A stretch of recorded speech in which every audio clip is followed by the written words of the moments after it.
دوسری حدیث میں اللہ کے نبی فرماتے ہیں دب الیکم داء الامم من قبلکم، تمہارے اندر پہلے لوگوں کی بیماریاں آ گئی ہیں، الحسد والبغضاء وہی الحالقہ، پہلے لوگوں میں بھی جلسی تھی اور دل میں کینہ، عداوت، دشمنی، نفرت تھی، کیا ہوگا؟ اللہ کے نبی فرماتے ہیں یہ دو بیماریاں مونڈ دینے والی ہیں۔ آپ فرماتے ہیں لا اقول تحلیق الشعر، میں یہ نہیں بولتا کہ بالوں کو مونڈ دینے والی یہ بیماری ہے، حسد جس کے اندر آئے گا وہ گنجا ہو جائے گا، یہ مراد نہیں ہے۔ حسد اور دل میں نفرت اور دشمنی، کینہ جس کے اندر آ جائے گا وہ بیماری تحلیق الدین، اس سے اس کا دین مونڈ جائے گا، اس کا دین گنجا ہو جائے گا، دین نام کی کوئی چیز نہیں رہے گی، اب وہ بیماریوں کو، برائیوں کو دین سمجھ کر زندگی گزارے گا۔ تیسری حدیث میں اللہ کے نبی علیہ السلام فرماتے ہیں، صحابہ سے پوچھا جب ایک وقت آئے گا تم فارس کو، روم کو، بڑی بڑی سپر پاور طاقتوں کو تم فتح کرو گے اور تمہارے سامنے بڑے بڑے بادشاہ بھی ٹک نہیں پائیں گے، دنیا کے خزانے تمہارے قدموں میں پڑیں گے، اس وقت تم کیا کرو گے؟ حضرت عبد الرحمن بن عوف رضی اللہ تعالیٰ عنہ نے فرمایا یا رسول اللہ ہم اس وقت اللہ کا شکر ادا کریں گے، کیونکہ اب فاقے چل رہے ہیں، پیٹ پر پتھر باندھے جا رہے ہیں، کھانے کو نہیں ہے، وہ جب فتوحات کا زمانہ آئے گا تو ہم اللہ کا شکر ادا کریں گے۔ رسول اللہ صلی اللہ علیہ وسلم نے فرمایا، کیا فرمایا؟ نہیں ایسا نہیں ہوگا، تتنافسون ثم تتحاسدون ثم تتدابرون ثم تتباغضون۔ آپ علیہ السلام فرماتے نہیں، تم دنیا کی طرف لپکو گے، پھر اس کے بعد آپس میں ایک دوسرے سے جلسی پیدا کر لو گے، پھر آپس میں رشتہ داریاں توڑ لو گے، پھر ایک دوسرے سے دشمنی پر اتر آؤ گے، یہ آنے والا ہے۔ دولت آئے گی، دنیا کی فراوانی آئے گی، تم دنیا کی طرف لپکو گے، ایک دوسرے کے دلوں میں حسد پیدا کر لو گے اور پھر ایک دوسرے سے رشتہ داریاں، تعلقات توڑ کر جیو گے، کوئی کسی کا خیر خواہ نہیں ہوگا، دلوں میں دشمنی، عداوت کے ساتھ۔ Don't forget to like, comment, share and subscribe. الحمد لله نحمده ونستعينه ونستغفره ونؤمن به ونتوكل عليه ونعوذ بالله من شرور أنفسنا ومن سيئات أعمالنا من يهده الله فلا مضل له ومن يضلله فلا هادي له ونشهد أن لا إله إلا الله ونشهد أن محمدًا عبده ورسوله أما بعد فقد قال الله تبارك وتعالى في القرآن المجيد والفرقان الحميد أعوذ بالله من الشيطان الرجيم بسم الله الرحمن الرحيم ود كثير من أهل الكتاب لو يردونكم من بعد إيمانكم كفارا حسدا من عند أنفسهم من بعد ما تبين لهم الحق وقال النبي صلى الله عليه وسلم إياكم والحسد فإن الحسد يأكل الحسنات كما تأكل النار الحطب أو العشب أو كما قال النبي صلى الله عليه وسلم اللهم صل على سيدنا محمد وعلى آل سيدنا محمد وبارك وسلم اللهم صل على سيدنا محمد وعلى آل سيدنا محمد وبارك وسلم اللهم صل على سيدنا محمد وعلى آل سيدنا محمد وبارك وسلم۔ میرے محترم عزیزوں، بزرگوں اور دوستوں، آج آپ حضرات کے سامنے قرآن مجید کی آیات اور احادیث کی روشنی میں ایک مہلک بیماری جو ہم سب لوگوں میں تقریباً پائی جاتی ہے، اس متعلق قرآن حدیث کی روشنی میں کچھ باتیں عرض کرنی ہیں، اور اس بیماری کا نام ہے حسد، جلن، جلسی، دوسرے لوگوں کو اچھا دیکھ کر برداشت نہیں ہونا، اور جب برداشت نہیں ہوتا ہے تو پھر اس پر کیا کیا ہم اقدامات کرتے ہیں، ہمارے ریاکشنز کیا کیا ہوتے ہیں، اس متعلق کچھ باتیں عرض کرنی ہیں۔ قرآن مجید میں اللہ رب العزت ارشاد فرماتے ہیں ود کثیر من اہل الکتاب، اہل کتاب یعنی یہودی اور عیسائی، ان میں سے بہت سے لوگ یہ چاہتے ہیں لو یردونکم من بعد ایمانکم کفارا، کہ تم لوگ یعنی صحابہ اکرام، نبی کریم صلی اللہ علیہ وسلم ایمان لانے کے بعد پھر کافر ہو جائیں اور یہ یہودی عیسائی جیسے ہیں ویسے بن کر رہیں۔ آپ کو مسلمان دیکھنا نہیں چاہتے ہیں لوگ، کیوں نہیں چاہتے ہیں؟ اللہ فرماتے ہیں حسدم من عند انفسہم، ان کے دلوں میں حسد بھرا ہوا ہے آپ کے بارے میں، حسد کی وجہ سے آپ کو مسلمان بھی دیکھنا نہیں چاہتے لوگ۔ یہ نبی کریم صلی اللہ علیہ وسلم کے زمانے میں اللہ نے فرمایا تھا، آج بھی جتنے لوگ مسلمانوں سے لنچنگ کرتے ہیں، نفرت کرتے ہیں، جاب نہیں دیتے ہیں، ان پہ ٹارچر کرتے ہیں، جھوٹے کیسز لگاتے ہیں، بلڈوزر چلاتے ہیں، مسجدیں گراتے ہیں، گھروں پر بلڈوزر چلاتے ہیں، جو بھی مسلمانوں کو نقصان پہنچایا جا رہا ہے صرف حسد کی وجہ سے، کہ یہ اگر بڑھتے گئے تو ہم گھٹتے جائیں گے، ہماری حیثیت کم ہو جائے گی، پاپولیشن ان کا بڑھتے جا رہا ہے، پھر ہماری کوئی ویلیو نہیں رہے گی، خود تو اپنا پاپولیشن بڑھا نہیں سکتے، ہم دو ہمارے دو پہ ٹکے ہوئے ہیں اور مسلمانوں کے بڑھتے ہوئے پاپولیشن کو دیکھ نہیں سکتے۔ تو اللہ اس موقع سے فرماتے ہیں حسدا من عند انفسہم، ان کے دلوں میں حسد بھرا ہوا ہے، من بعد ما تبین لہم الحق، باوجود یہ کہ ان کو معلوم ہے کہ حق پر کون ہیں، اللہ کے نبی اور صحابہ ہی حق پر ہیں، صحیح ہیں، پھر بھی آپ سے حسد کر رہے ہیں اور جل رہے ہیں۔ ایسے ہی اس زمانے میں بھی مسلمانوں کے بارے میں معلوم ہے کہ ٹیررسٹ نہیں ہیں، ان کے مدرسے ٹیررسٹ کے اڈے نہیں ہیں، مسلمان بم پھوڑنے بنانا تو دور کی بات، اب تک جتنے کیسز پکڑے گئے وہ سب کس کے بارے میں پکڑے گئے سب معلوم ہے، لیکن اس کے باوجود بھی فلمیں ان پہ بناؤ، جھوٹے کیسز ان پہ لگاؤ، یہ ساری کرائمز کی پوری رپورٹ اور داستان حسد کی وجہ سے ہے۔ دوسری آیت میں اللہ تعالیٰ فرماتے ہیں ام لہم نصیب من الملک فإذا لا یؤتون الناس نقیرا ام یحسدون الناس علی ما آتاہم اللہ من فضلہ۔ سورہ نساء کی آیت ہے، اللہ تعالیٰ فرماتے ہیں جب اللہ کے نبی کو نبی بنایا گیا، نبوت کا سلسلہ بنی اسرائیل میں چلا آ رہا تھا، اب اللہ نے بنی اسرائیل سے نبوت ہٹا کر بنی اسماعیل میں دے دیا، اور نبی کریم صلی اللہ علیہ وسلم جو بنی اسرائیل سے نہیں ہیں، حضرت اسماعیل کی اولاد سے ہیں، ادھر نبی بنا دیا، تو ان کو جلن ہونے لگا، یہودیوں کو حسد ہونے لگا کہ ہمارے خاندان میں اب تک نبی بن رہے تھے، اب ان کے خاندان میں نبی کیسے بن سکتے ہیں، ہمارا خاندان نبی بننے کا حقدار رکھتا ہے۔ تو اللہ فرماتے ام لہم نصیب من الملک، کائنات چلانے، نبوت دینے، زمین آسمان کے فیصلے کرنے میں اللہ نے کیا ان کو بھی اتھارٹی دے کے رکھی ہے کہ تم یہ سمجھنے لگو کہ نبوت کے حقدار ہم ہیں، ہم نبی بننا چاہیے، ہم بادشاہ بننا چاہیے، حکمران میں ہوں، خالق مالک میں ہوں، میں چاہے ان کو نبی بناؤں چاہے ان کو نبی بناؤں، تم کون ہوتے ہو؟ تو یہ سمجھ بیٹھے ہیں کہ نبوت ہمارے باپ کی جاگیر ہے، ہمارے باپ دادا کی پراپرٹی ہے، ہم نبی بننا چاہیے۔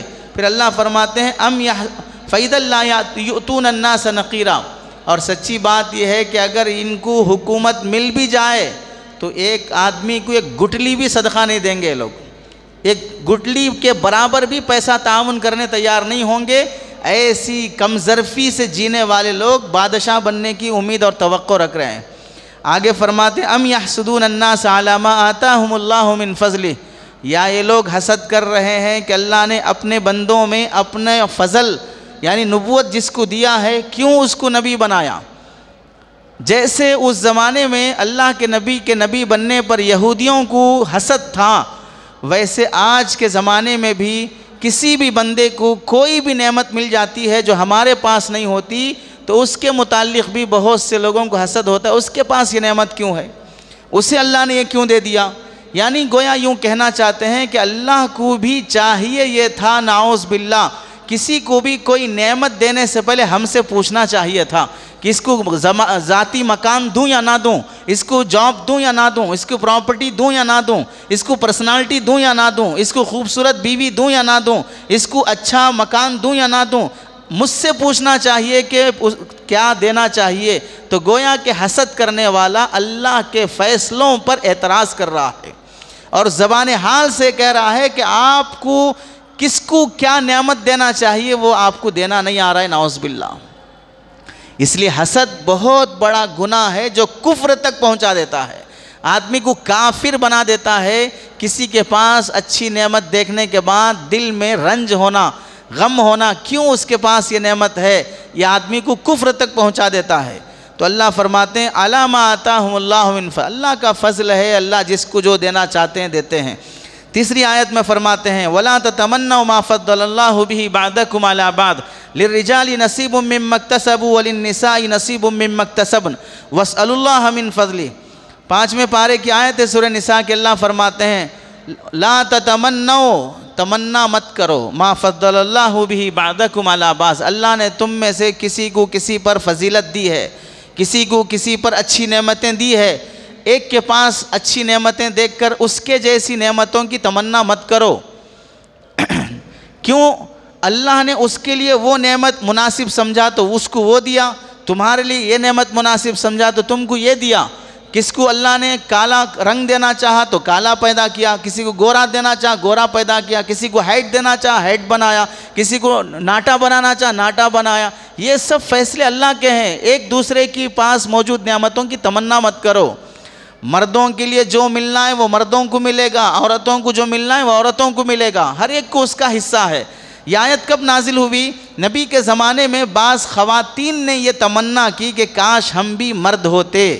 کیوں تمنا کی وجہ یہ ہے کہ ہم مرد ہوتے تو ہم بھی جہاد میں جا کے لڑتے، تو مجاہد بنتے، شہید ہوتے تو اللہ کے پاس بڑا مقام ملتا۔ ہم مرد ہوتے تو ہم کو وراثت اور پراپرٹی میں ڈبل حصہ ملتا۔ عورت ہیں تو اس واسطے دنیا میں بھی ہم کو سنگل ہے، آخرت میں بھی جہاد پا کر جہاد کے ذریعے سے شہادت پانا وہ بھی ثواب سے ہم محروم ہیں۔ تو عورتوں نے تمنا کی کہ کاش ہم مرد ہوتے، تو اللہ نے آیت نازل فرمائی یہ تمنا مت کرو، مردوں کو جو ملنا ہے وہ انہیں ملے گا، عورتوں کو جو ملنا ہے وہ انہیں ملے گا۔ تو یہ کہنا چاہ رہے تم گویا کہ زبان حال سے، آج جیسے کہ ٹرانسجنڈر کرانے والی نادان قوم ہے وہ یہ سمجھتی ہے ہم غلطی سے جنس پیدا ہو گئے، ہمیں لیڈی بن کے پیدا ہونا چاہیے تھا، اس واسطے ٹرانسجنڈر کرا رہے ہیں، مرد عورت بن رہا ہے، عورت مرد بن رہی ہے، اور مرد ہوتے ہوئے مخنث بن رہا ہے، بیچ بیچ کا بن رہا ہے۔ کیوں؟ ان کو یہ فیلنگ آ گئی ہے ہم غلطی سے یہ پیدا ہو گئے، ہم ایسا پیدا ہونا چاہیے تھا۔ اب آپ دیکھیے انسان کی سوچ جب شریعت سے ہٹ جاتی ہے کہاں تک وہ گھٹیا سوچ پہ چلا جاتا ہے۔ مرد اپنے آپ کو عورت سمجھ رہی ہے، عورت اپنے آپ کو مرد سمجھنے کے لیے لاکھوں روپے خرچ کر کے اپنا ٹرانسجنڈر کرا رہے ہیں، لاکھوں روپے، ان کی ایک مستقل فیملی بنتی جا رہی ہے، اپنے لیے حقوق کا مطالبہ کر رہے ہیں ٹرانسجنڈر کرانے والے لوگ، اور مرد تو ہیں اپنی جگہ پر، حکیم کی دوائیں کھاتے ہوئے بھی مرد نہیں بن سکے، وہ ٹرانسجنڈر کراتے ہوئے مرد بن رہے ہیں۔ چوتھی آیت میں اللہ تعالیٰ فرما رہے ہیں وَقَالُوا لَوْلَا نُزِّلَ هَذَا الْقُرْآنُ عَلَى رَجُلٍ مِّنَ الْقَرْيَتَيْنِ عَظِيمٍ أَهُمْ يَقْسِمُونَ رَحْمَةَ رَبِّكَ نَحْنُ قَسَمْنَا بَيْنَهُمْ مَعِيشَتَهُمْ فِي الْحَيَاةِ الدُّنْيَا۔ اللہ تعالیٰ فرماتے ہیں مکے کے ان کافروں کے بارے میں، کیا ان لوگوں نے کہا لولا نزل هذا القرآن على رجل من القريتين عظيم، مکہ مدینہ کے ان دو ایریے کے اونچے خاندان کے مالدار باحیثیت لوگوں میں سے کسی ایک اچھے پوزیشن والے آدمی پر قرآن اترنا تھا، یتیم بچے پہ قرآن اترا اور اس کو اللہ نے نبی بنا دیا، جس کے والد نہیں ہے، والدہ نہیں ہے، خاندان ان کا زندہ نہیں ہے، اس کو اللہ نے یتیم بنا دیا۔ اگر ہم قرآن کو فالو کرنا ہی ہے تو کسی بڑے خاندان والے آدمی پر قرآن اترتا تو ہم اس کو فالو کرتے تھے۔ کیا معلوم ہوا؟ اللہ کے نبی سے مکے کے کافروں نے حسد کیا، اللہ کے نبی سے مکے کے یہودیوں اور عیسائیوں نے حسد کیا۔ اللہ فرماتے ہیں اہم یقسمون رحمت ربک، ان کو اللہ نے اتھارٹی دے رکھی ہے کہ میں کس کو اللہ کی رحمت دوں کس کو نہ دوں، یہ پوزیشن تم کو ہے کہ جو تم یہ کہہ رہے ہو کہ یہ کیوں نبی بن گیا، یہ کیوں نہیں ہوا۔ آج کے زمانے میں علماء لکھتے ہیں اس زمانے کے لوگ بدترین قسم کے وہ لوگ تھے جو انبیاء سے حسد کرتے تھے، اس زمانے کے بدترین لوگ وہ ہیں جو علماء سے حسد کرتے ہیں، اس زمانے کے بدترین لوگ وہ ہیں جو انبیاء سے حسد کرتے تھے، اس زمانے کے بدترین لوگ وہ ہیں جو علماء سے حسد کرتے ہیں۔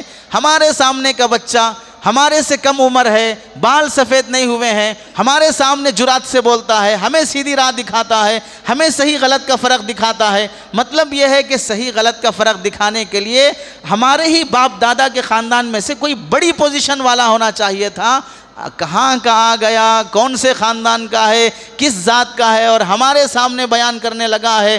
علماء سے حسد کرنا۔ اور آج جتنے لوگ موٹیویشنل اسپیکرز ہوں یا برادرز ہوں یا فلاں ہوں، جتنے لوگ وہ اپنے آپ کو قرآن کی تفسیر کرنے کا حقدار سمجھتے ہیں، اپنے آپ کے بارے میں مسائل بیان کرنے کا حق سمجھتے ہیں، اور ایسا سوچتے ہیں کیا قرآن کی تفسیر بولنے کا حق علماء کو ہے صرف، ہم نہیں بول سکتے؟ قرآن ان کی جاگیر ہے، ہم مسائل بیان نہیں کر سکتے؟ کیا صرف مفتیان اکرام بیان کریں گے؟ کیا مفتیوں کا حق ہے صرف مسائل بیان کرنا؟ یہ علماء سے حسد اور جلن ہے، جس کی وجہ سے جاہل بھی مفسر بننے چلا، جاہل بھی فقی بننے چلا، جاہل بھی محدث بننے چلا، ایرا غیرہ میکانک اور ٹیلر اور اپنے اپنے پیشے کا ڈھنگ جس کو ڈھنگ سے نہیں آتا ہے، وہ بھی یہ حدیث ضعیف ہے، یہ حدیث صحیح ہے، یہ حدیث غیر صحیح ہے، یہ حدیث حسن ہے، اس حدیث میں ویسا ہے، امام ابو حنیفہ نے ایسا نہیں کیا۔ یہ سارا معاملہ اسی حسد کی وجہ سے ہے۔ ان کفار مکہ کی نسل سے چلتا ہوا حسد آج کے حاسدین میں منتقل ہوا۔ وہ کافر تھے، یہ مسلمان ہے، حسد دونوں میں ہے۔ اس وقت انبیاء سے تھا، اس وقت وارثین انبیاء سے ہے۔ اسی واسطے اللہ کے نبی علیہ السلام نے حسد کی بہت برائی اور مذمت بیان فرمائی ہے۔ احادیث میں اللہ کے نبی علیہ السلام فرماتے ہیں ایاکم والحسد، سنو حسد سے بچو، فإن الحسد یأکل الحسنات، حسد ایسی بیماری ہے، جلس ایسی بیماری ہے، جلنا ایسا مرض ہے، یأکل الحسنات، تمام نیکیوں کو وہ جلا کر کھا لیتی ہے، کما تأکل النار الحطب اب الحشب، سنو جیسے آگ سوکھی لکڑیوں کو جلا کر راکھ کر دیتی ہے یا گھاس کو جلا کر راکھ کر دیتی ہے، ویسے جلسی بھی انسان کی نیکیوں کو جلا کر راکھ کر دیتی ہے۔ اس حدیث کے تحت میں یہ حدیث ترمذی ابو داؤد شریف کی حدیث ہے، حدیث نمبر 4903، حضرت مفتی تقی عثمانی صاحب دامت برکاتہم اس حدیث کے تحت میں لکھتے ہیں اللہ کے نبی نے حسد کو آگ سے مشابہت دی ہے۔ وجہ کیا ہے؟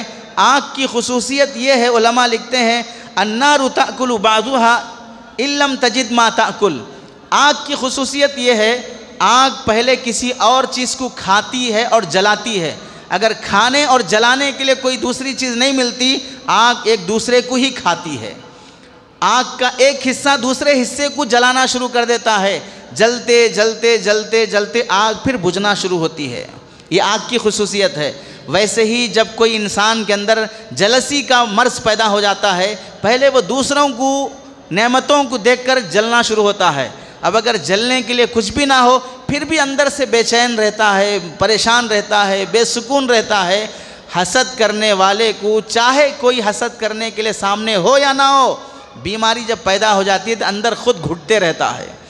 اور حضرت مولانا عبد الغنی پھول پوری صاحب رحمۃ اللہ علیہ فرماتے ہیں بعض مرتبہ چیزوں کو جلانے سے ان کی قیمت بڑھ جاتی ہے۔ آپ مرغی ہے، کاٹنے کے بعد اسے جلائے، اب اس کا سوکھا بنا دیے، فرائی کر دیے، آگ پر جلا کر لوگ مرغی بیچتے ہیں، نارمل کے ریٹ کم تھا، اس کا ریٹ بڑھ جاتا ہے، تو معلوم ہوا بعض مرتبہ جلنے سے چیزوں کا ریٹ بڑھ جاتا ہے۔ لیکن اللہ کے نبی فرماتے ہیں تأکل کا لفظ فرمایا کہ حسد صرف جلاتا نہیں ہے، جلا کر اسے ختم کر دیتا ہے، باقی نہیں رکھتا کہ اب اس کی کوئی قیمت بھی نہیں لگا سکتے آپ۔ مطلب کیا ہوا؟ حسد کرنے والے کی نیکی باقی بھی نہیں رہتی ہے کہ کل قیامت میں کسی نیکی کے صدقے وہ جنت میں جا سکے، کوئی نیکی باقی نہیں رہتی، نیکیاں کرتے رہے گا لیکن حسد اور جلسی کی وجہ سے اس کی ساری نیکیاں ختم ہو جائیں گی، قیامت میں ایک نیکی باقی نہیں ہوگی جس کے بدلے وہ جنت میں جا سکے۔ اتنا بڑا گناہ ہے کسی کی نعمت دیکھ کر اپنے اندر جلسی پیدا کر لینا۔ دوسری حدیث میں اللہ کے نبی فرماتے ہیں دب الیکم داء الامم من قبلکم، تمہارے اندر پہلے لوگوں کی بیماریاں آ گئی ہیں، الحسد والبغضاء وہی الحالقہ، پہلے لوگوں میں بھی جلسی تھی اور دل میں کینہ، عداوت، دشمنی، نفرت تھی۔ کیا ہوگا؟ اللہ کے نبی فرماتے ہیں یہ دو بیماریاں مونڈ دینے والی ہیں۔ آپ فرماتے ہیں لا اقول تحلیق الشعر، میں یہ نہیں بولتا کہ بالوں کو مونڈ دینے والی یہ بیماری ہے، حسد جس کے اندر آئے گا وہ گنجا ہو جائے گا، یہ مراد نہیں ہے۔ حسد اور دل میں نفرت اور دشمنی، کینہ جس کے اندر آ جائے گا، وہ بیماری تحلیق الدین، اس سے اس کا دین مونڈ جائے گا، اس کا دین گنجا ہو جائے گا، دین نام کی کوئی چیز نہیں رہے گی، اب وہ بیماریوں کو، برائیوں کو دین سمجھ کر زندگی گزارے گا۔ تیسری حدیث میں اللہ کے نبی علیہ السلام فرماتے ہیں صحابہ سے پوچھا جب ایک وقت آئے گا تم فارس کو، روم کو، بڑی بڑی سپر پاور طاقتوں کو تم فتح کرو گے اور تمہارے سامنے بڑے بڑے بادشاہ بھی ٹک نہیں پائیں گے، دنیا کے خزانے تمہارے قدموں میں پڑیں گے، اس وقت تم کیا کرو گے؟ حضرت عبد الرحمن بن عوف رضی اللہ تعالیٰ عنہ نے فرمایا یا رسول اللہ ہم اس وقت اللہ کا شکر ادا کریں گے، کیونکہ اب فاقے چل رہے ہیں، پیٹ پر پتھر باندھے جا رہے ہیں، کھانے کو نہیں ہے، وہ جب فتوحات کا زمانہ آئے گا تو ہم اللہ کا شکر ادا کریں گے۔ رسول اللہ صلی اللہ علیہ وسلم نے فرمایا، کیا فرمایا؟ نہیں، ایسا نہیں ہوگا، تتنافسون ثم تتحاسدون ثم تتدابرون ثم تتباغضون۔ آپ علیہ السلام فرماتے نہیں، تم دنیا کی طرف لپکو گے، پھر اس کے بعد آپس میں ایک دوسرے سے جلسی پیدا کر لو گے، پھر آپس میں رشتہ داریاں توڑ لو گے، پھر ایک دوسرے سے دشمنی پر اتر آؤ گے۔ یہ آنے والا ہے، دولت آئے گی، دنیا کی فراوانی آئے گی، تم دنیا کی طرف لپکو گے، ایک دوسرے کے دلوں میں حسد پیدا کر لو گے، اور پھر ایک دوسرے سے رشتہ داریاں تعلقات توڑ کر جیو گے، کوئی کسی کا خیر خواہ نہیں ہوگا، دلوں میں دشمنی عداوت کے ساتھ زندگی گزارو گے۔ آج آپ دیکھ لیں، وہ صحابہ تو دنیا سے چلے گئے، ہم آس پاس میں دیکھ لیں، ہر ایک کو شکایت ہے یا نہیں ہے کہ فلاں مجھ سے حسد کر رہا ہے، فلاں مجھ سے جل رہا ہے، حالانکہ یہ خود بھی کسی اور سے جل رہا ہے۔ پوری دنیا جل رہی ہے حسد کی آگ میں، پوری دنیا جل رہی ہے حسد کی آگ میں، کہیں خاندان جل رہا ہے، کہیں محلہ جل رہا ہے، کہیں گاؤں جل رہا ہے، کہیں مسجد کے مصلی جل رہے ہیں، کہیں کمیٹیاں جل رہی ہیں، ہر جگہ پر ہر فیلڈ کا آدمی، کمپنی میں کام کرنے والے ورکرز بھی جل رہے ہیں، کہیں تاجر بھی جل رہے ہیں، کہیں نوکر بھی جل رہے ہیں، ہر فیلڈ کا آدمی اپنے فیلڈ کے آدمی سے جل رہا ہے۔ پوری دنیا حسد کی آگ میں جل رہی ہے، کوئی سکون سے نہیں جی رہا ہے ان نعمتوں کے صدقے جو نعمتیں ہر ایک کو حاصل ہیں۔ جو مجھے دیا اللہ بہت ہے، میں خوش رہوں، ایسا نہیں ہے، سامنے والے کو کیوں ملا اس کی بے چینی ہے۔ اللہ کے نبی علیہ السلام کے دادا عبد المطلب بچپن میں حضرت نبی کریم صلی اللہ علیہ وسلم کے بچپنے کو، معصومیت کو، خوبصورتی کو دیکھ کر کہیں دوسرے لوگوں کی نظر نہ لگ جائے میرے پوتے کو، ایک شعر پڑھا کرتے تھے بچپن سے، اعیدہ بالواحد من شر کل حاسد، اعیدہ بالواحد من کل شر حاسد، میں اپنے پوتے کو ہر ایک کے شر سے اس ایک اللہ کی پناہ چاہتا ہوں، اس ایک اللہ کی حفاظت میں دیتا ہوں، من شر کل حاسد، ہر جلنے والے کے شر سے میں اپنے پوتے کو پناہ دینا چاہتا ہوں۔ زمانے جاہلیت تھا، نبوت کا زمانہ نہیں تھا، لیکن حسد اس وقت بھی موجود تھا۔ اور ایک حدیث میں اللہ کے نبی علیہ السلام فرماتے ہیں، لا یجتمع فی جوف عبد الایمان والحسد، مسلمان کے دل میں دو چیزیں ایک ساتھ جمع نہیں ہو سکتی کہ وہ جلسی بھی کرتا ہے اور مومن بھی ہے، نہیں ہو سکتا۔ یا تو ایمان کمزور ہے تبھی حسد کر رہا ہے، اگر ایمان مضبوط ہے تو پھر حسد کبھی نہیں ہو سکتا۔ اور ایک حدیث میں اللہ کے نبی نے کتنی سخت وعید بیان فرمائی، لیس منی ذو حسد ونمیمۃ ولا کہانۃ ولا انا منہ۔ کنز العمال کی روایت ہے، اللہ کے نبی فرماتے ہیں لیس منی ذو حسد، جلسی رکھنے والا میرے امت میں سے نہیں ہے، ولا نمیمۃ، غیبت اور چاپلوسی چغلی کرنے والا، ادھر کی ادھر ادھر کی ادھر لگانے والا، یہ لگاؤ بجاؤ کا کام خاندانوں میں بھی چلتا ہے، یہ لگاؤ بجاؤ کا کام کمپنیوں میں بھی چلتا ہے، لگاؤ بجاؤ کا کام مسجدوں میں بھی چلتا ہے، مدرسوں میں بھی چلتا ہے، اسکولوں کالجوں میں بھی چلتا ہے۔ کمیٹی کے قریب ہونا ہے، بیچ میں جو خادم رہے گا وہ نائب امام کے لگائے گا، کبھی امام کے لگائے گا، کبھی مؤذن کے لگائے گا، کبھی مؤذن امام کے لگائے گا، کبھی امام مؤذن کے لگائے گا۔ ایک دیندار طبقے میں بھی لگاؤ بجاؤ کے کام چلتے رہتے ہیں، خود آپس میں بھی کمیٹیوں میں ایک دوسرے کو قریب کرنے دور کرنے کے لیے لگاؤ بجاؤ کے کام اپنے فیور میں کرنے کے لیے ہر فیلڈ میں چلتے رہتے ہیں۔ اللہ کے نبی فرماتے یہ میری امت کے لوگ نہیں ہو سکتے۔ دوسری بات، ولا کہانتن، اور جو لوگ فیوچر معلوم کرنے کے لیے کسی بابا کے پاس جاتے ہیں، ستارہ دیکھنے جاتے ہیں، یہ لوگ میری امت میں نہیں ہو سکتے۔ ولا انا منہ، اور نہ میں ان کا نبی ہو سکتا ہوں۔ کتنی سخت وعید ہے ان گناہوں پر اللہ کے نبی علیہ السلام جو ہمارے اندر پائی جاتی ہیں۔ اور ایک حدیث میں کتنا نقصان اللہ کے نبی بیان فرماتے ہیں، ما ذئبانی جائعانی ارسلا فی رزیبۃ، سنو بھوکے بھیڑیے اگر بکریوں کے ریوڑ میں چھوڑ دیے جائیں تو وہ بھوکے بھیڑیے کتنی بکریوں کو کاٹ کھائیں گے، 5، 10، 15، 20۔ ان بھوکے بھیڑیوں سے بکریوں کے ریوڑ کا اتنا نقصان نہیں ہوگا جب ہمارے آس پاس کے سماج میں جلسی رکھنے والے لوگ پائے جاتے ہیں تو سماج کا جتنا نقصان ہوتا ہے، خاندان میں اگر جلسی رکھنے والے پائے جاتے ہیں تو خاندان کا جتنا نقصان ہوتا ہے، اگر مسجد، مدرسہ، اسکول، کالج، بزنس، مارکیٹ، جہاں جہاں پر جلسی رکھنے والے لوگ ہوتے ہیں تو مارکیٹ برباد، مدرسے برباد، کالجز برباد، مسجدیں برباد۔ جلسی رکھنے والے لوگ جہاں رہیں گے وہ ایریا کبھی سکون سے نہیں رہ سکتا۔ بکریوں میں جس طرح جان چلی جاتی ہے، موت آ جاتی ہے، اس سے کہیں زیادہ موت کے واقعات جلسی رکھنے والے لوگ جہاں پائے جاتے ہیں ویسے فسادات مچ جاتے ہیں۔ اور ایک حدیث میں اللہ کے نبی علیہ السلام فرماتے ہیں استعینوا علی قضاء الحوائج بالکتمان فإن کل ذی نعمت محسود۔ احیاء العلوم کی روایت ہے، فرماتے ہیں سنو، آپ کا کوئی کام ہے، کوئی گول ہے، کوئی مقصد ہے، تو اس مقصد کو لوگوں سے چھپاؤ، مت بولو کہ میں گھر بنا رہا ہوں، مت بولو میری سیلری 1 لاکھ 2 لاکھ ہے، مت بولو میرے پاس اتنا بینک بیلنس ہے، اپنی نعمتیں لوگوں کو مت دکھاؤ۔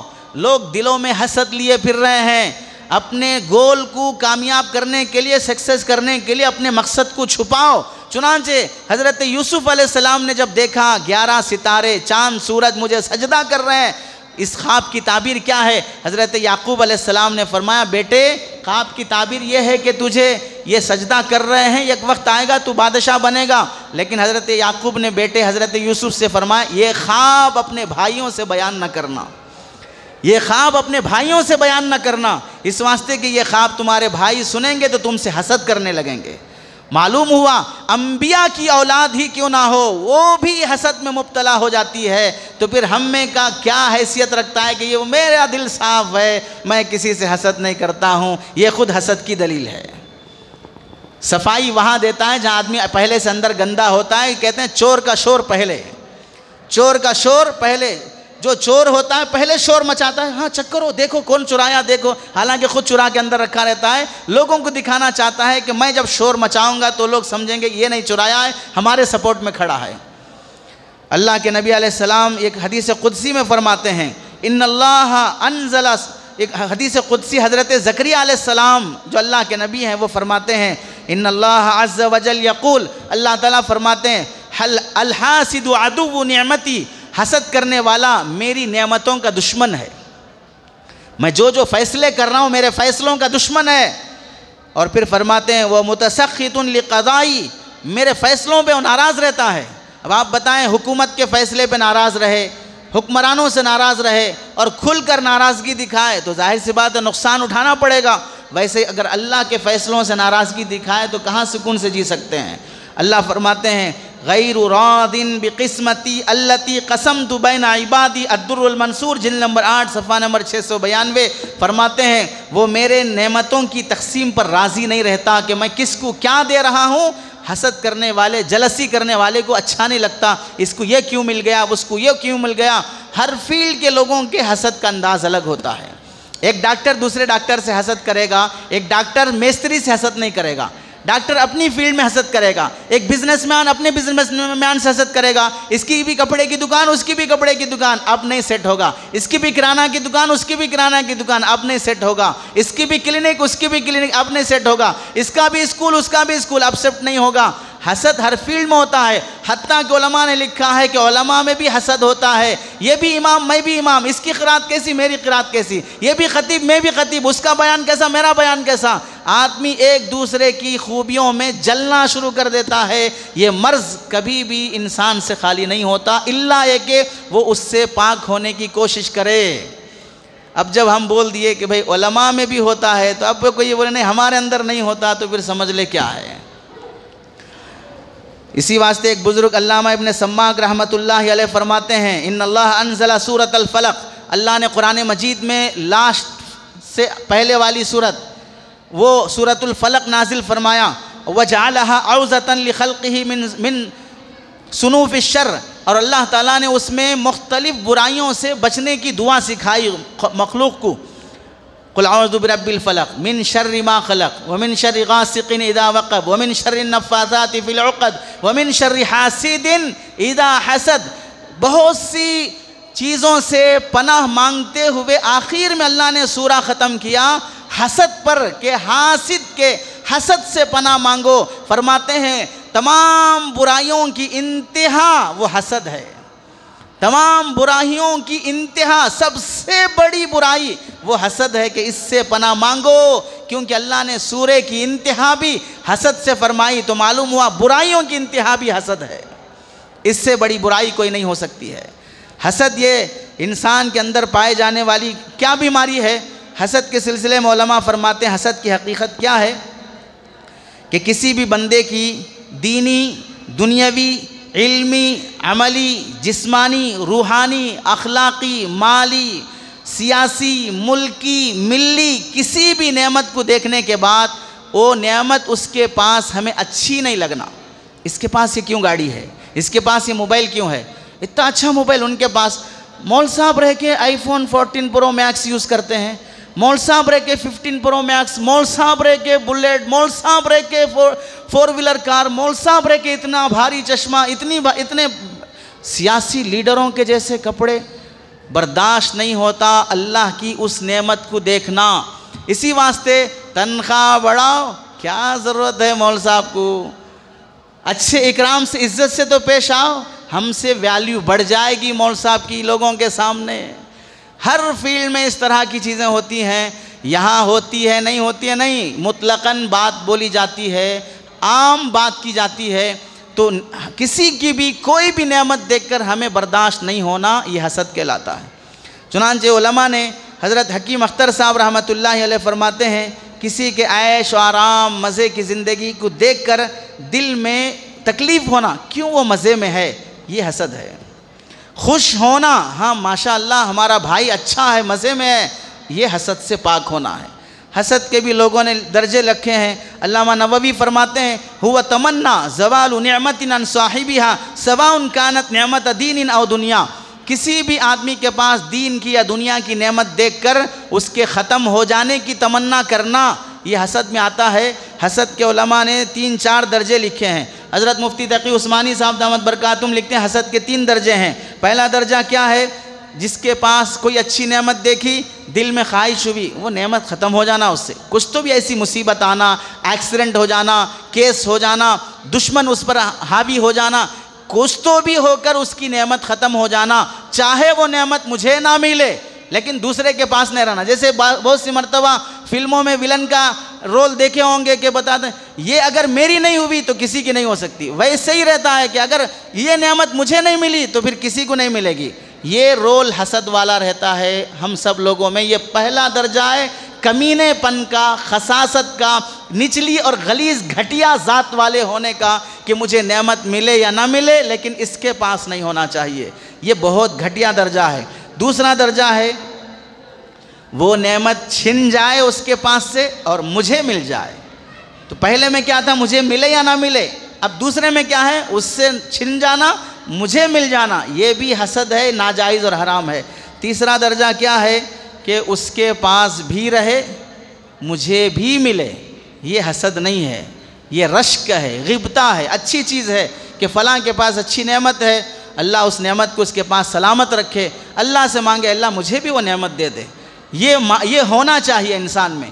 اب اس میں کیا برائی ہے دیکھیے، کسی کے پاس آپ بنگلہ دیکھے، اللہ سے بولو اللہ اس کے بنگلے کی حفاظت فرما، مجھے بھی اپنے کرم سے بنگلہ دے دے، تیرے خزانے میں کیا کمی ہے۔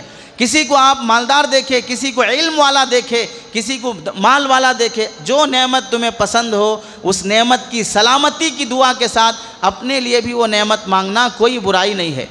اور ایک حسد کا درجہ یہ بھی ہے، امام غزالی نے لکھا ہے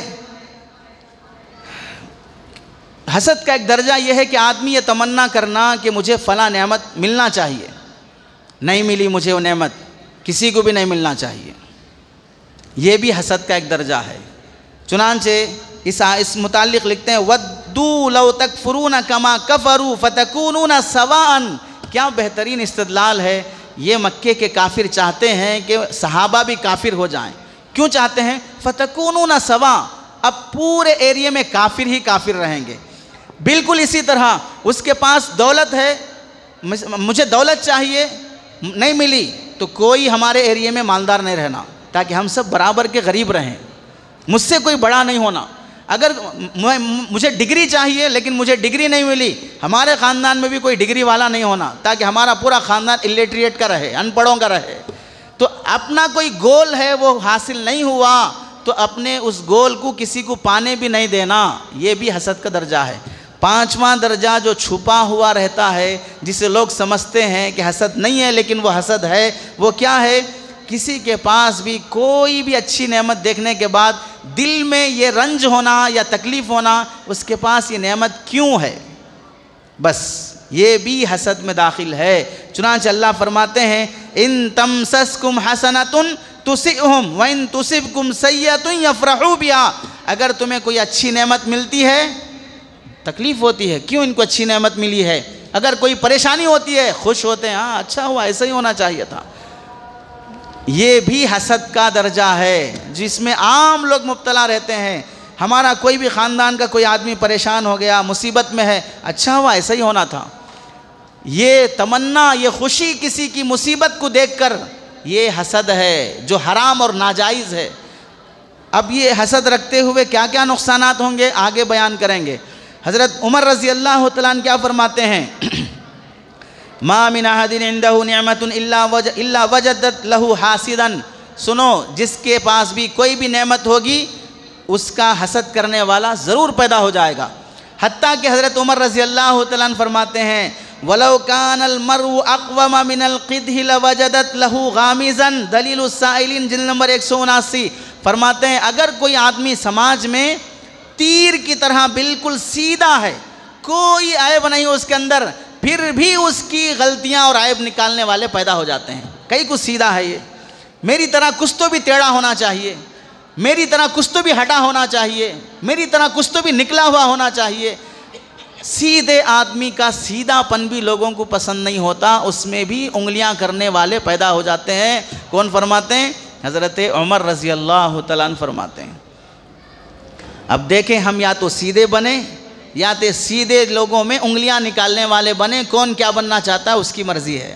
حضرت معاویہ رضی اللہ تعالیٰ عنہ اپنے بیٹے کو نصیحت فرماتے ہیں، کیا فرمایا؟ یا بنیا، اے بیٹے، ایاک والحسد، حسد کرنے سے بچو، فإنہ یتبین فیک قبل ان یتبین فی عدوک، بیٹا حسد کرنے کا وبال، گناہ، ریاکشن، انفیکشن، ایفیکٹ جو بھی ہے وہ محسود پر جس سے تو حسد کر رہا ہے اس پر بعد میں اسے پڑے گا اس کا اثر، لیکن حسد کا سب سے پہلے ریاکشن خود تجھے ہوگا، اس کا نقصان خود تجھے ہوگا۔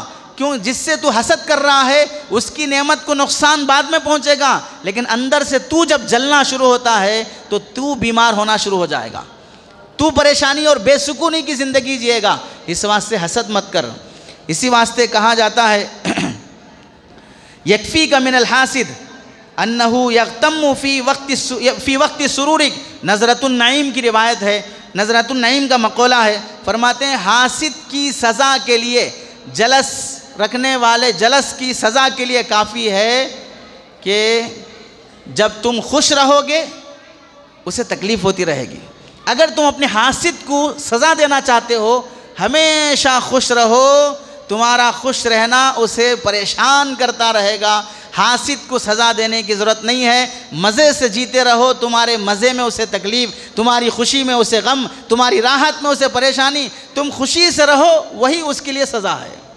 حاسد اسی میں پریشان ہوتے رہے گا، یہ خوش کیوں ہے، یہ مزے میں کیوں ہے، یہ ایسا کیوں ہے۔ چنانچہ حسد کرنے سے بچو، تم بیماری سب سے پہلے اس کا وبال تمہیں ہوگا جو حسد کر رہا ہے۔ حضرت حسن بن علی رضی اللہ تعالیٰ عنہ جن کی سیرت گزشتہ جمعہ بیان کی گئی، حضرت حسن فرماتے ہیں نواز رسول، ان سے پوچھا گیا حل یحسد المؤمن، کیا مسلمان بھی حسد کر سکتا ہے؟ ایک سچے مومن میں حسد ہوگا؟ تو حضرت حسن نے کیا بہترین جواب دیا، ما انساک بنی یعقوب، حضرت یعقوب علیہ السلام کے بیٹوں کو بھول گئے، نبی کی اولاد رہ کر بھی حسد میں مبتلا ہو گئے، تو پھر عام مومن کے بارے میں کیا پوچھتے ہو کہ حسد نہیں ہوگا ان لوگوں میں؟ حسد ہوتا ہے مومنوں میں بھی، یہ بھی جلسی رکھتے ہیں اپنے اندر۔ کتنی بڑی بات ہے۔ اور آگے نصیحت فرمایا، سنو 3 باتوں کی نصیحت کرتا ہوں۔ تکبر نہ کرنا، تکبر، گھمنڈ، فخر، میں پنے سے، حتیٰ کہ علماء نے یہاں تک لکھا تکبر کسی انسان کو جائز نہیں ہے۔ انبیاء کے لیے بھی جائز نہیں ہے تکبر، تو ہم اور آپ کا کیا ہوگا؟ مولوی مفتی صاحبوں کے لیے بھی جائز نہیں تکبر، انا میں آنا، میں پنے میں آنا کہ میں ایسا ہوں میں ویسا ہوں، کسی کو جائز نہیں ہے تکبر میں آنا۔ ذاتی خوبی ہو، عارضی خوبی ہو، کوئی خوبی نہیں ہوتی سوائے اللہ کے، تو تکبر کی اجازت نہیں۔ فرمایا تکبر دین کو برباد کر دیتا ہے۔ چنانچہ شیطان جو جنت میں فرشتوں کے ساتھ رہتا تھا، یہ تکبر ہی وہ بڑا گناہ ہے جس کی وجہ سے شیطان ابلیس ملعون جنت سے محروم ہو گیا، اس کے کبر کی وجہ سے۔ اور دوسری بات، حرص نہ کرنا۔ حرص وہ گناہ ہے جس کی وجہ سے حضرت آدم علیہ السلام جنت سے دنیا میں آ گئے۔ اور تیسری نصیحت ہے حسد کبھی نہ کرنا۔ حسد کی وجہ سے دنیا میں سب سے پہلا جو مرڈر ہوا ہے وہ حسد کی وجہ سے ہوا ہے۔ قابیل نے اپنے ہی بھائی حابیل کو قتل کر دیا اس کی بہن سے محبت کی وجہ سے کہ مجھے فلاں سے شادی کرنا ہے۔ آپ لوگوں نے دیکھا ہمارے ایریے میں 16 سال کا انٹر پڑھنے والے بچے کا قتل ہو جاتا ہے کیونکہ وہ ایک لڑکی سے محبت کر رہا ہے، اور 4 لڑکے اسی لڑکی سے محبت کر رہے ہیں۔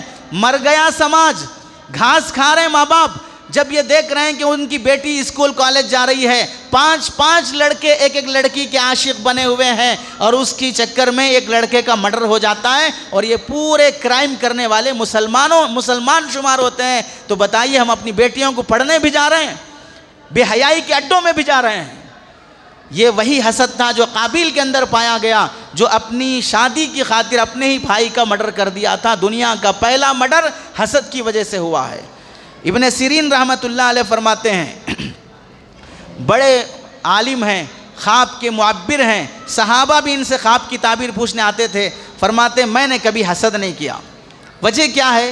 کیا حکمت کی بات فرمائی؟ کیونکہ میں جس کی دولت سے حسد کر رہا ہوں، جس کے پاس دنیا کی نعمت سے میں حسد کر رہا ہوں، اگر وہ جنتی ہے، یہ تو جنت میں جانے والا ہے، تو میں اس کی دنیا سے حسد کر کے کیا کروں گا؟ اس سے تو اور بڑی نعمت ملنے والی ہے۔ اگر حسد کرنا ہی ہے تو اس کی جنت سے حسد کروں اور یہ سوچوں کہ میں بھی جنت میں جاؤں گا اس کے ساتھ، دنیا کی حسد سے کیا کروں گا؟ اور اگر وہ جہنمی ہے، دنیا کی دولت رکھنے والا، اور اس پر میں حسد کیا تو مجھے تو رحم آنا چاہیے، بیچارہ اب تو مزے میں ہے لیکن جہنم میں جانے والا ہے، کیا حسد کروں اس بیچارے پہ؟ میں اس پر تو مجھے ترس آنا چاہیے، حسد کیا کروں اس پر؟ کتنی بہترین بات ہے۔ ہم میں سب ایسے ہی ہیں، یا تو جنت ہے یا تو جہنم ہے۔ جنت مل رہی ہے تو بھئی اس نعمت کی طلب کرو، اس پر کیا مرتے، اس سے کیا جلتے، اور اگر دوزخ میں جانے والے ہیں تو افسوس ہونا چاہیے، اس کا ٹھکانہ ہی بہت خطرناک ہے، اس نعمت پر میں کیا جلوں، کیا حسد کروں۔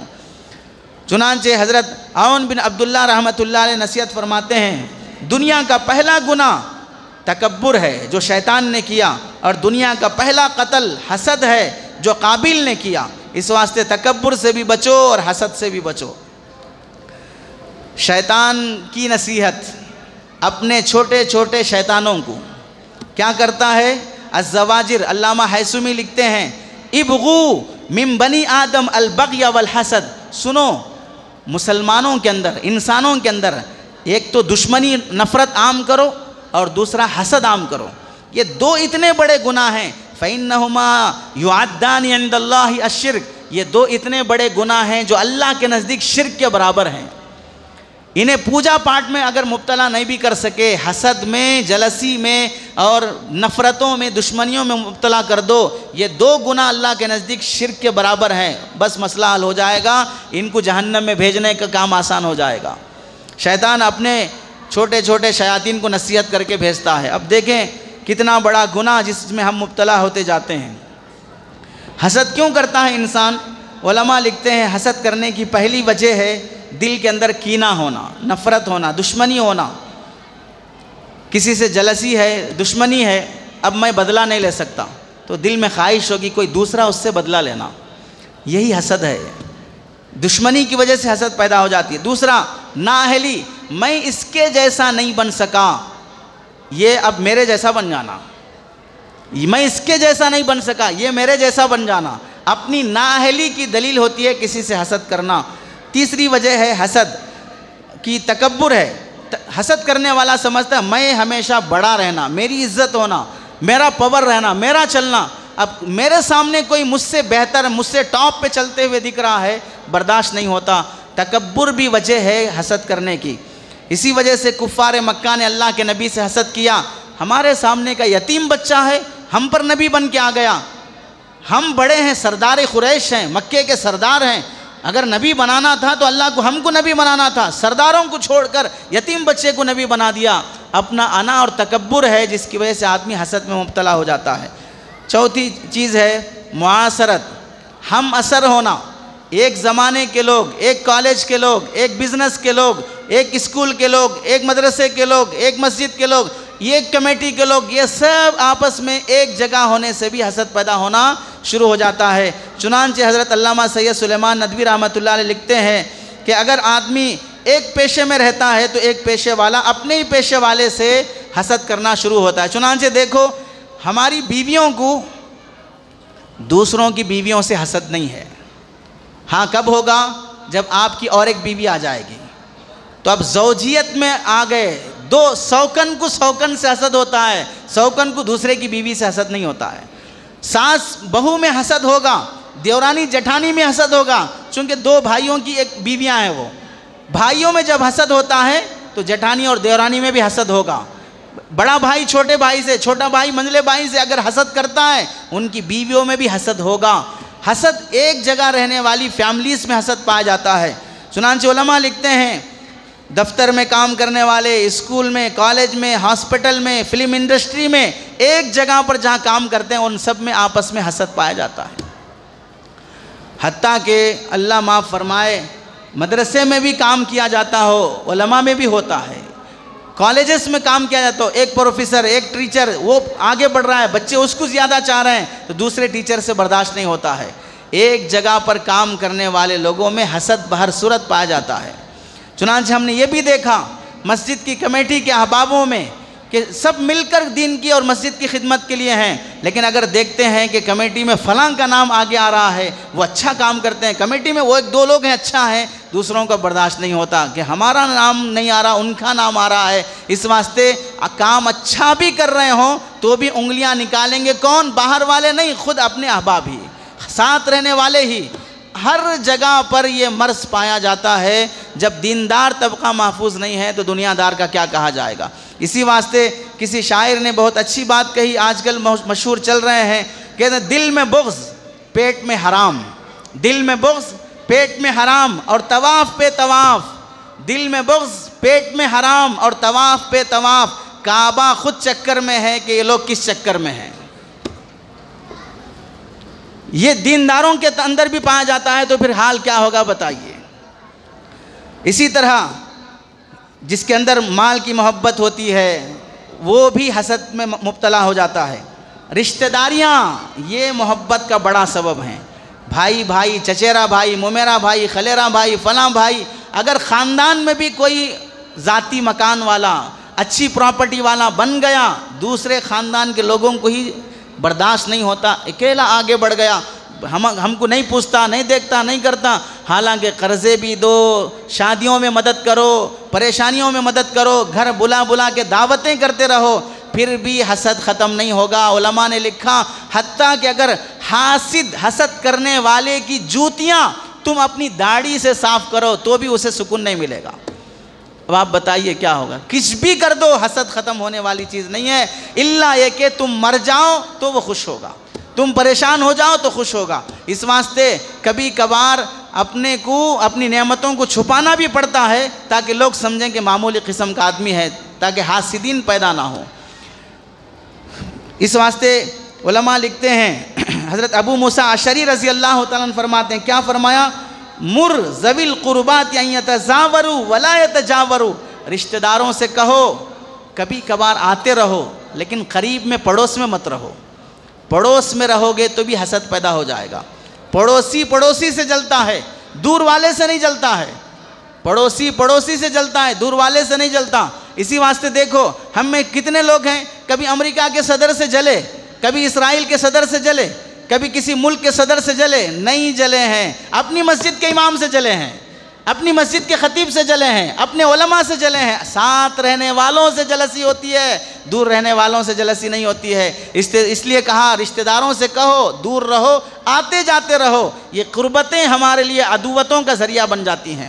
اور ایک بزرگ فرماتے ہیں حضرت اقسم بن سیفی رحمۃ اللہ علیہ، تباعدوا فی الدار تقاربوا فی المودہ، گھر دور رکھو، محبتیں قریب سے کرو، دل سے محبت کرو لیکن گھر دور رکھو، چونکہ قریب رہنے سے بھی حسد اور بیماریوں میں مبتلا ہو جاتے ہیں۔ اسی واسطے عربی کا مقولہ ہے الاقارب کالعقارب، رشتہ دار بعض وہ ہوتے ہیں جو بچھوؤں کے جیسا زہر لیے پھرتے ہیں، رشتہ دار بعض وہ ہوتے ہیں جو بچھوؤں کے جیسا زہر لیے پھرتے ہیں۔ اس واسطے حسد کی یہ وجوہات ہوتی ہیں۔ حاسد جب کسی کے حسد میں مبتلا ہو جاتا ہے تو اس کا ریاکشن کیسے ہوتا ہے؟ جس سے وہ حسد کرتا ہے، محسود کو تکلیف پہنچانے کی فکر میں رہتا، محسود کی غیبتیں کرتے رہتا ہے، ایسے صاحب ویسے صاحب، اچھائیاں محسود کی دکھتی نہیں ہیں، بہتان الزام تراشی کرتا ہے، سامنے جب ملتے ہیں سلام صاحب اچھے ہیں خیریت سے، ایسا ملے گا گویا کہ ہمارا نوکر اور غلام ہے، اور جب پیچھے جائے گا غیبت، برائی، بہتان، الزام سب کرے گا۔ یہ چاپلوسی کا مرض حسد رکھنے والے میں آ جاتا ہے۔ اور کبھی محسود کو سلام کرنا، اس کے لیے کھڑے ہونا، اس کا احترام کرنا، یہ چیزیں آتی نہیں ہے۔ محسود کی باتوں میں عیب نکالنا، ایسا بول دیے ویسا بول دیے یہ بول دیے، حالانکہ دلائل کی روشنی میں کیا ہے؟ خود تو رہا جاہل، خود تو رہا ان پڑھ، اور جو علم والے ہیں ان کی باتوں کا جج اور فیصلہ کرنے چلتا ہے حسد کے مرض کی وجہ سے۔ اور ساتویں علامت ہوتی ہے جس میں حسد ہوتا ہے، بلا وجہ کے محسود کی باتوں سے مخالفت کرنا، ان کی باتوں کو اگنور کرنا، ان کی باتوں کو نیچا دکھانے کی کوشش کرنا، یہ حسد ہونے کی علامتیں ہوتی ہیں۔ حل کیا ہے؟ حسد سے بچنے کا طریقہ کیا ہے؟ علماء نے حسد سے بچنے کے لیے 48 طریقے لکھے ہیں، 48 طریقے حسد سے بچنے کے۔ ہم اس میں سے 2-4 یاد رکھ لیں، 48 طریقے اگر یاد نہیں رکھ سکتے، اس میں سے ایک طریقہ ہے اللہ کی طرف متوجہ رہو، فیصلہ اس کا ہے، اس نے اسے وہ دیا مجھے یہ دیا ہے، اس نے جب اسے وہ دیا تو مجھے بھی دے سکتا ہے، لینا ہے تو میں اس سے لوں گا، اس کے فیصلے پر ناراض نہیں رہوں گا، پہلا کام۔ دوسرا کام کرنے کا یہ ہے دل سے مال کی محبت، عہدے کی محبت نکال دو، نہیں چاہیے مجھے سب، مجھے صرف جنت چاہیے۔ تو پھر دنیا والوں کے پاس جو ہے کچھ نہیں ہے، جنت سے بڑھ کر دنیا نہیں ہے، تو پھر اس کے پاس کیا ہے؟ پھر ساری دنیا جنت کے برابر نہیں ہے تو اس کے پاس کیا ہے پھر؟ تو اس واسطے مقصود اپنا گول جنت کو بناؤ۔ تیسرا حل یہ ہے اپنے دل سے حسد نکالنے کے لیے موت کو یاد کرو، اس کے پاس جو کچھ بھی ہے اگر موت آ جائے گی تو کیا ہوگا؟ سب ختم۔ تو میری بھی موت آئے گی تو کیا ہوگا؟ سب ختم۔ تو پھر کیا موت تک کے لیے جینے کے واسطے اس کی نعمتوں سے جلا، اس کی نعمتوں سے جلا، موت کو یاد کرتے رہو، جنازے پڑھتے رہو۔ اور ایک کام یہ بھی ہے، جس کے پاس حسد ہے اس کی نعمتیں دیکھنے سے زیادہ اپنی نعمتیں دیکھو، اللہ نے مجھے کیا دیا ہے، مجھے جو دیا ہے وہ اس کے پاس نہیں ہے، اپنی نعمتوں کا شکر ادا کرو۔ اللہ کے بہت سے بندے وہ ہیں اللہ نے جو مجھے دیا ہے وہ ان کو بھی نہیں دیا ہے۔ اپنے سے کمتر لوگوں کو دیکھو، اپنے سے نیچے لوگوں کو دیکھو، اس سے حسد کا مرض کم ہونا شروع ہوتا ہے۔ اور جس سے حسد ہے اس کے حق میں دعا کرو اور یہ کہو اے اللہ آپ نے فلاں کو نعمتیں دی ہے، میرے دل میں اس کے لیے حسد پیدا ہو رہا ہے، میں دعا کرتا ہوں اور اسے نعمتیں دے، اور اسے عزت دے، اور اسے ترقی دے۔ نہیں نکلے گی یہ دعا دل سے، صرف زبان سے نکلے گی، نکالو زبان سے۔ ایک دن آئے گا جب دل سے نکلے گی تو فرشتے تمہارے لیے دعا کریں گے، وہ نعمتیں اسے دینے سے پہلے اس کو وہ نعمتیں ملیں جس کے لیے دعا کر رہا ہے۔ آسان ہے، دل پہ پتھر رکھ کر محسود کے لیے دعا کرنا شروع کر دو، حسد کی بیماری دل سے نکل جائے گی۔ اور جس سے حسد ہے اس کی تعریف کرنا شروع کرو، ماشاءاللہ بہت اچھا آدمی ہے، اچھی نعمتیں، مزے سے رہتا ہے، تعریف کے جملے نکالو، کیونکہ حسد جس کو ہوتا ہے وہ برائی کے جملے، غیبت کے جملے نکالتا ہے۔ حسد نکالنا ہے دل سے تو تعریف کے جملے نکالو، اور حسد دل سے نکالنے کی خاطر محسود کی خدمت میں ہدیہ پیش کرو۔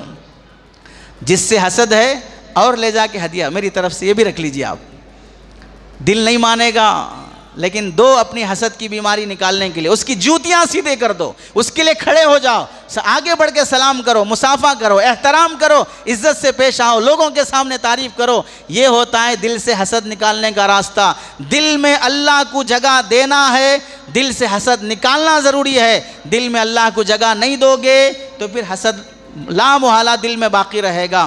اور عجیب بات ہے، تعجب یہ ہوتا ہے جب لوگ کچھ نیکی کرتے ہیں دکھانا چاہتے ہیں، اور جو دکھانا نہیں چاہتے خاموشی سے نیکی کر لیتے ہیں، لوگ انہیں سمجھتے ہیں کچھ اچھا نہیں کر رہے ہیں۔ دکھاوا کریں گے تو ہی لوگ سمجھتے ہیں اچھا ہے، اور جب دکھاوا ہوگا حاسدین پیدا ہو جائیں گے۔ کسی شاعر نے کہا بھلائی ہم بھی کرتے ہیں مگر چرچا نہیں کرتے، بھلائی ہم بھی کرتے ہیں مگر چرچا نہیں کرتے، زمانہ یوں سمجھتا ہے کچھ اچھا نہیں کرتے۔ جب تک چرچا نہیں ہوگا تو لوگ سمجھتے ہیں کچھ اچھا نہیں کرتے۔ اور تعجب اس وقت ہوتا ہے لوگوں کے چہروں پہ داڑھی نہیں ہے، پینٹ بھوشٹ ہے، عام زندگی ہے، وہ عالم سے حسد کر رہا ہے تو تعجب ہوتا ہے کہ اللہ کے بندے تیری فیلڈ الگ ہے، ان کی فیلڈ الگ ہے، الگ فیلڈ ہوتے ہوئے حسد کرنے کا کیا مطلب؟ علماء نے حسد کے اسباب میں لکھا ہی نہیں ہے کہ کوئی ان سے جلن کرے، حسد رکھے، لیکن پھر بھی حسد ایسا رہن سہن، فیشن، طریقہ، نہج زندگی گزارنے کا یہودیوں کی طرح، عیسائیوں کی طرح، اس کے باوجود بھی علماء جو سنت کے مطابق زندگی گزارتے ان سے حسد ہو رہا ہے۔ آج کل کے نوجوانوں کا حال کسی نے اچھا ذکر کیا، فیشن کا یہ دور بھی سہانا لگتا ہے، فیشن کا یہ دور بھی سہانا لگتا ہے، اچھا خاصا مرد بھی زنانہ لگتا ہے، اچھا خاصا مرد بھی زنانہ لگتا ہے، پل بھر میں کیسے بدل جاتے ہیں نقشے، اب تو ہر لڑکا شبانہ لگتا ہے۔ پوری تہذیب بدلی ہوئی ہے، پورا کلچر بدلا ہوا ہے، اس کے باوجود بھی نیک لوگوں سے حسد اور جلن، نیک لوگوں سے تعجب۔ کسی نے کہا ہم لوگوں کی آدھی زندگی خراب لوگوں سے امید لگانے پہ گزر جاتی ہے اور باقی زندگی اچھے لوگوں سے حسد کرنے میں گزر جاتی ہے۔ آدھی زندگی خراب لوگوں سے امید لگانے میں اور باقی زندگی اچھے لوگوں پہ شک کرنے اور حسد کرنے میں گزر جاتی ہے۔ اس واسطے حسد کے مرض سے بچو۔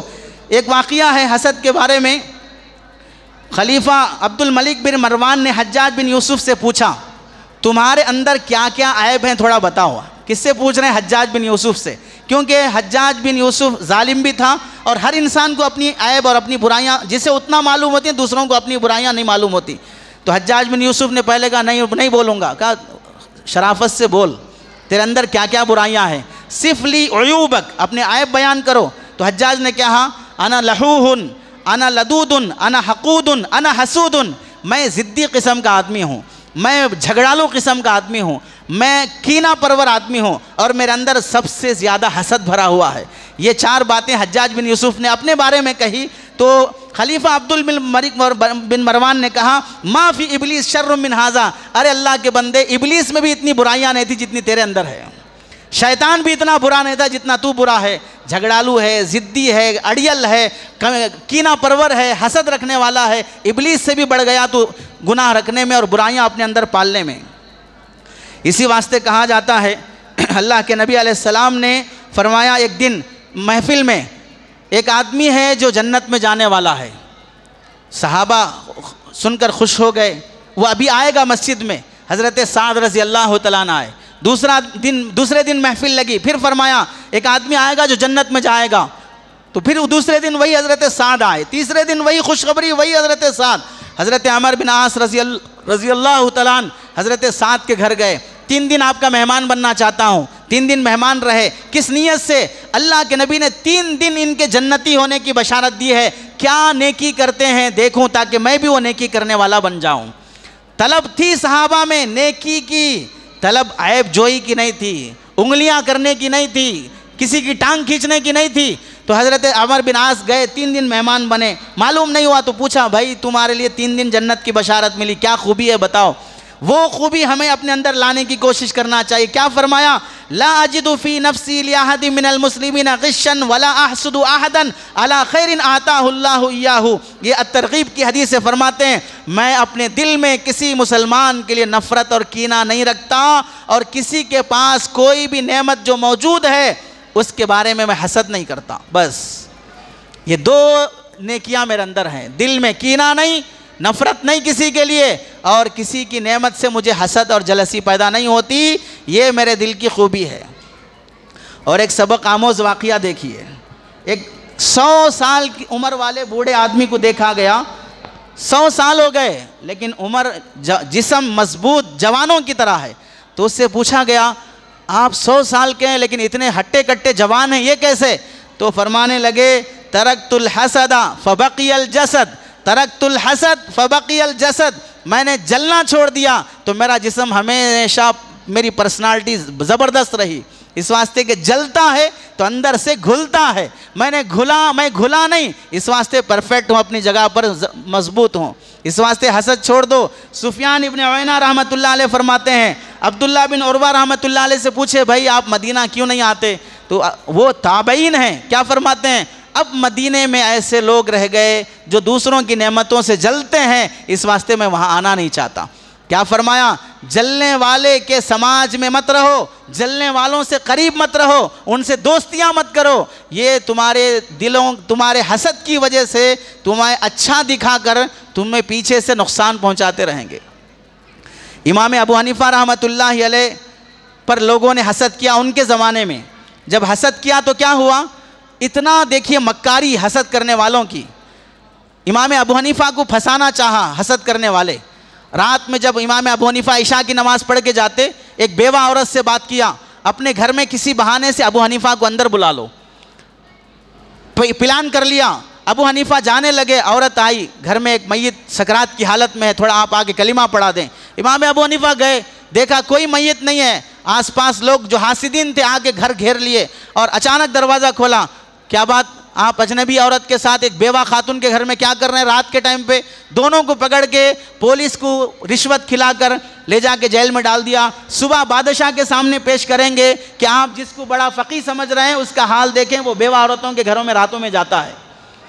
جب رات میں امام ابو حنیفہ رحمۃ اللہ علیہ عبادت میں لگ گئے، نفلوں میں، وہ عورت بھی پریشان، آخر کیا ہو رہا ہم دونوں کے ساتھ؟ اس نے آ کر کہا کہ ان لوگوں نے مجھے پیسہ دیا آپ کو پھنسانے کے لیے، میں معافی چاہتی ہوں. تو حضرت امام ابو حنیفہ نے فرمایا کوئی مسئلہ نہیں، ابھی بھی وقت باقی ہے. کیا کرنا ہے؟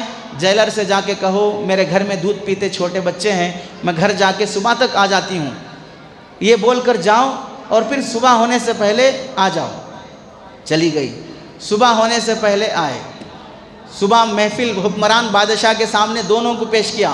حاسدین نے کہا دیکھو یہ وقت کا ابو حنیفہ عالم امام بیوہ عورتوں کے گھروں میں جاتا ہے. امام ابو حنیفہ نے کہا آپ جاتے ہیں؟ امام ابو حنیفہ میں کسی بیوہ عورت کے گھر میں نہیں گیا ہوں. پھر یہ عورت کون ہے؟ یہ میری بیوی ہے. امام ابو حنیفہ نے فرمایا یہ میری بیوی ہے. سب پریشان، یہ بیوی آپ کی کیسے؟ تو امام ابو حنیفہ نے فرمایا ان کے والد میرے خسر وہاں کھڑے ہیں، ان کو بلائیے، میری بیوی کا یہ دوپٹہ اٹھا کے دیکھیں گے، وہ تصدیق کریں گے ان کی بیٹی ہے یا نہیں ہے. امام ابو حنیفہ کے خسرے آئے، اٹھا کے دیکھا ان کی بیٹی تھی. سب پریشان ہو گئے، یہ کیسا؟ میں اپنے گھر میں گیا، یہ لوگ جھوٹا الزام مجھ پہ لگا رہے ہیں. شرمندہ ہو کے کیس ڈسمس ہو گیا. حاسدین آ کے پوچھے کیسے ہوا؟ رات میں اس عورت سے کہا اپنے گھر چلے جاؤ، برقع پہنا کے میری بیوی کو بھیج دو، برقع پہنا کے میری بیوی کو بھیج دو جیل میں، میں اور میاں بیوی دونوں جیل میں رہیں گے، صبح ہم دونوں کیس لڑیں گے.